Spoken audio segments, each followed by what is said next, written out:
എല്ലാവർക്കും വിനീത നമസ്കാരം. ശ്രീമദ് ഭാഗവതം ഏകാദശ സ്കന്ധം അധ്യായം 7 ശ്ലോകം 52, 53, 54, 55, 56, 57, 58, 59 8 ശ്ലോകങ്ങൾ ഇന്ന് നമുക്ക് നോക്കാം. കപോത പക്ഷിയെ ഉദാഹരിച്ചുകൊണ്ട് ഒന്നിനെയും കൂടുതൽ സ്നേഹിക്കാൻ പാടില്ല, അത് ദുഃഖത്തിന് കാരണമായി തീരും എന്ന് ഉപദേശിക്കുന്നു. കൃഷ്ണായ വാസുദേവായ ദേവകീ നന്ദനായ ച നന്ദഗോപകുമാരായ ഗോവിന്ദായ നമോ നമ. ഗംഗണപതയേ നമ. സംസരസ്വത്യേ നമ. ഗുരുഭ്യോ നമ. ഓം നമോ ഭഗവതേ വാസുദേവായ. ഓം നമോ ഭഗവതേ വാസുദേവായ. ഓം നമോ ഭഗവതേ വാസുദേവായ.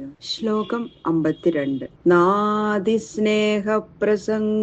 വാ കർത്തവ്യഃ ക്വാപി കേനചിത് കുർവൻ വിന്ദേത സന്താപം കപോദൈവ ദീനധീഃ.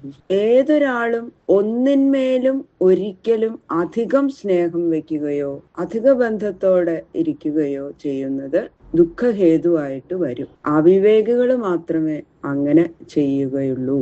ദൃഷ്ടാന്തമായിട്ട് കപോതം എന്ന പക്ഷിയെ നോക്കൂ. അതിസ്നേഹം നിമിത്തം നശിച്ചുപോയ കപോതത്തിൽ നിന്ന് അത്യാസക്തി അനർത്ഥാസ്പദം എന്ന് ഞാൻ അഭ്യസിച്ചു. എന്നിട്ട് ഇതാ കപോത പക്ഷിയുടെ കഥ പറയാണ്. കപോത കശ്ചനാരണ്യേ കൃതനീടോ വനസ്പതൗ കപോത്യാ ഭാര്യയാ സാർദ്ധം ഉവാസ കതിചിൽ സമാഹ. കപോതത്തിന്റെ കഥ. കപോതം കാട്ടിലെ ഒരു മരത്തിലെ കൂടുണ്ടാക്കി തന്റെ ഭാര്യയായ കപോതിയോടും ചേർന്ന് കുറേ കാലം വസിച്ചു. കപോതൗ സ്നേഹഗുണിത ഹൃദയൗ ഗൃഹധർമ്മിണൗ ദൃഷ്ടിം ദൃഷ്ട്യാംഗമംഗേന ബുദ്ധിം ബുദ്ധ്യാ ബബന്ധതു. ഭാര്യ ഭർത്താക്കന്മാരായിട്ടുള്ള ആ കപോത പക്ഷികൾക്ക് അന്യോന്യമുണ്ടായ സ്നേഹത്തെ 3 ശ്ലോകം കൊണ്ട് വിവരിക്കുകയാണ്. ഭാര്യ ഭർത്താക്കന്മാരായ ആ 2 പക്ഷികള് സ്നേഹാധിക്യ നിമിത്തം അന്യോന്യം ബന്ധിക്കപ്പെട്ട മനസ്സോടുകൂടിയവരായി, ഗൃഹസ്ഥാശ്രമികൾ അനുഭവിക്കുന്ന സുഖത്തില് അതിതാല്പര്യമുള്ളവരായി, കണ്ണിനെയും ദേഹത്തെയും ബുദ്ധിയെയും മറ്റേ പക്ഷിയുടെ കണ്ണിനോടും ദേഹത്തോടും ബുദ്ധിയോടും ബന്ധിച്ചു. അന്യോന്യം നോക്കുക, ചേർന്നിരിക്കുക, സുഖമെന്ന് കരുതുക. ഇങ്ങനെ അത്യന്തം പ്രേമത്തോടു കൂടിയിട്ട് അവര് കഴിഞ്ഞുകൂടി. ശയ്യാസനാടനസ്ഥാന വാർത്താ ക്രീഡാസനാദികം മിഥുനീഭൂയ വിശ്രബ്ധൗ ചേരതുർവനരാജുഷു. മരണമുണ്ടെന്നോ ഈ ചേർച്ചയ്ക്ക് എപ്പോഴെങ്കിലും നാശം ഉണ്ടാകുമെന്നോ ആലോചിക്കാതെ വിശ്വാസത്തോടുകൂടി അന്യോന്യം ചേർന്നുകൊണ്ട് ഒരേ സ്ഥലത്ത് ഒരുമിച്ച് കിടക്കുക, ഇരിക്കുക, വർത്താനം പറയുക, കളിക്കുക, ഇങ്ങനെയുള്ള പ്രവൃത്തികളൊക്കെ ഓരോ കാടുകളിലും അങ്ങനെ നടത്തിക്കൊണ്ടിരുന്നു. യം യം വാഞ്ചതി സാരാജൻ തർപ്പയന്ത്യനുകമ്പിത തം തം സമനയൽ കാമം കൃച്ഛ്രേണാപ്യജിതേന്ദ്രിയ. ഹേ രാജൻ, ഭാര്യാപുത്ര ലാളനാദി കാര്യങ്ങളിൽ അതിസാമർഥ്യമുള്ള അങ്ങയോട് ഇതൊന്നും വിസ്തരിച്ചു പറയണമെന്നില്ല.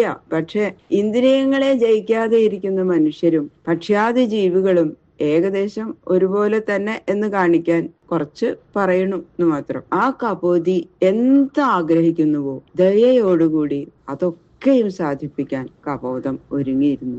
ആഗ്രഹത്തെ അറിയിക്കാതെ ഇരിക്കണമെന്ന് തോന്നിയാൽ ലാളിച്ച് ചോദിച്ച്, എന്തൊക്കെയാ നിന്റെ ആഗ്രഹം, എന്താ നിനക്ക് വേണ്ടത്, അങ്ങനെ ചോദിച്ച് ആഗ്രഹം അറിഞ്ഞ് ഇന്ദ്രിയങ്ങൾക്ക് കീഴടങ്ങിയിരുന്ന ആ കപോതം ഭാര്യയുടെ ആഗ്രഹത്തെ വളരെ കഷ്ടപ്പെട്ടും സാധിപ്പിച്ചുകൊണ്ട് തന്നെ ഇരുന്നു. ഇത് തന്നെയാണ് ഇന്ദ്രിയങ്ങളെ ജയിക്കാത്തവരുടെ ലക്ഷണം. ഈ കാര്യത്തില് മനുഷ്യരും പക്ഷിമൃഗാദികളും ഒക്കെ ഒരേപോലെ തന്നെ എന്ന് പറയുന്നു. കപോതി പ്രഥമം ഗർഭം ഗൃഹ്ണതി കാലാഗതേ അണ്ഡാനി സുഷുവേ നീടേ സ്വപത്യു സന്നിധൗ സതി.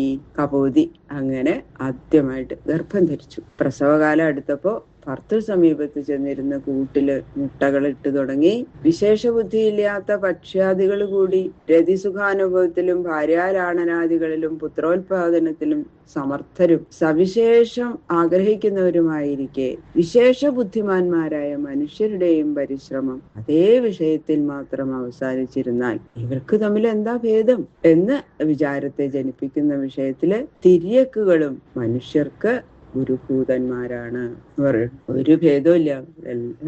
പക്ഷിയും മൃഗാദികളും എല്ലാം മനുഷ്യർക്ക് വിശേഷ ബുദ്ധി ഉണ്ട്, എന്നാലും മനുഷ്യർ ഇതുപോലെ തന്നെ. തേഷു കാലേ വ്യജായന്ത രചിതാവയവാഹരേ ശക്തിഭിർദുർവിഭാവ്യാഭി കോമളാംഗതനൂരുക.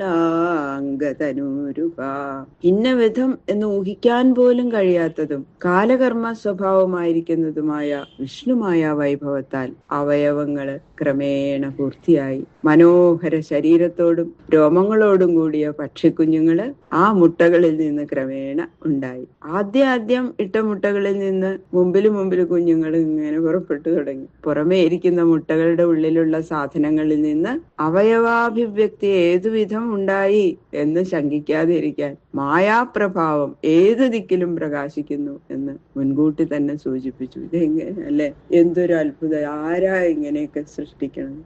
ആ വിഷ്ണുവിന്റെ മായ വൈഭവം എന്ന് മാത്രമേ ഇതിനൊക്കെ പറയാനുള്ളൂ.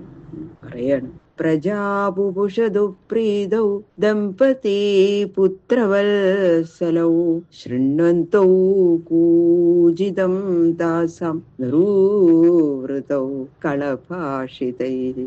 കുട്ടികളെ ആദ്യമായിട്ട് സംസാരിച്ച് കേൾക്കുമ്പോഴുണ്ടാകുന്ന സൗഖ്യം അനുഭവിച്ചറിയണത് മനുഷ്യര്. ഈ മാതിരി സുഖം മറ്റു ജീവികൾക്ക് ഇല്ല എന്നൊന്നും വിചാരിക്കണ്ട. എന്തൊരു സുഖമാണ് കുട്ടികൾ ആദ്യമായിട്ട് അമ്മയെ എന്ന് വിളിക്കുക, അച്ഛ അച്ഛ എന്നൊക്കെ ശബ്ദം ഉണ്ടാക്കുമ്പോ അല്ലേ.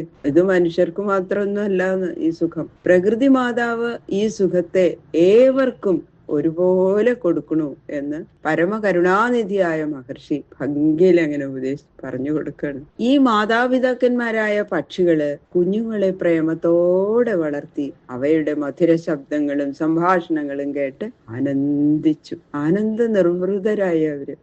ഈ ആനന്ദം പ്രകൃതി സിദ്ധമാകയാൽ ഇതിനെ സമ്പാദിക്കാനല്ല, നശിപ്പിച്ചു പ്രകൃതി ബന്ധത്തിൽ നിന്ന് വിട്ടുപോവാനാണ് ശ്രമിക്കേണ്ടത് എന്ന് ഈ പക്ഷ്യാദികളുടെ പുത്രാദി സ്നേഹങ്ങൾ കാണുമ്പോൾ മനുഷ്യര് പഠിക്കണം പറയാം. ബാക്കിയുള്ള ശ്ലോകങ്ങള് നാളെ നോക്കാം. സർവത്ര ഗോവിന്ദ നാമ സങ്കീർത്തനം ഗോവിന്ദ ഗോവിന്ദ.